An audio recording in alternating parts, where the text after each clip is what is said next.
nu e corect ca noi să stăm 2 zile cu minți și să ne jucăm o zi. Dar nu e așa treaba. Eu am zis așa.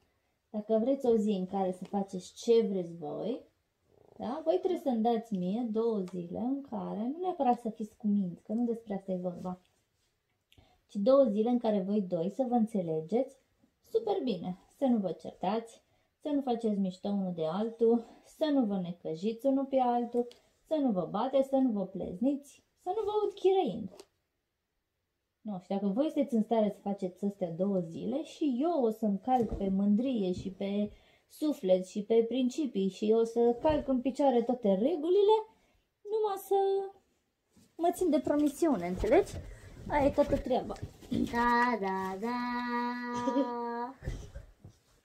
Păi de ce trebuie să fim 2 zile cu minți și să ne dai o zi ca să facem ce vrem în loc de 2? Adică vreți să fie egal? Da. Cât îmi dați voi să vă dau și eu vouă? Da. Păi da, ce vă dau eu voi e mai greu de realizat decât ce îmi dați voi mie. Adică pentru voi e ușor.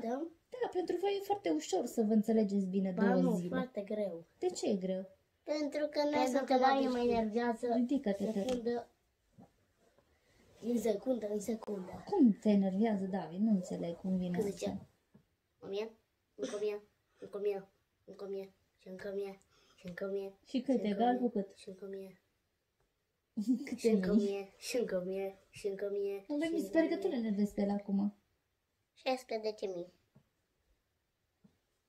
Deci puteți să stați 2 zile fără să vă certați și să vă necăjiți? Doar una ca să... Atunci nu pot nici eu să vă dau. Ba da, jumate de zi. Adică tu îmi dai mie o zi și eu vă dau vouă o jumătate de zi. Ne dai 2 zile, 2 zile, 2 Nu zile. funcționează așa. Ba da. Hai să facem jumate de... Păi negociem altfel, fiți atenți. Voi sunteți 2 zile cu minți, da? Eu vă dau 2 zile în care să faceți ce vreți voi, în limita bunului simț. Am stabilit asta. Da?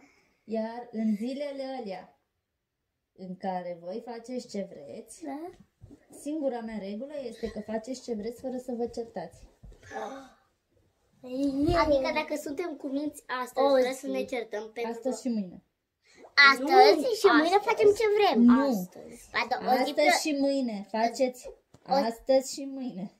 Sunteți cu minți și nu vă certați. Astăzi suntem cu minți Și mâine și răspăi mâine. Mama, faceți ce nu vreți voi. înțelegi? Eu vreau astăzi să fim cu minți și mâine să facem ce vrem noi.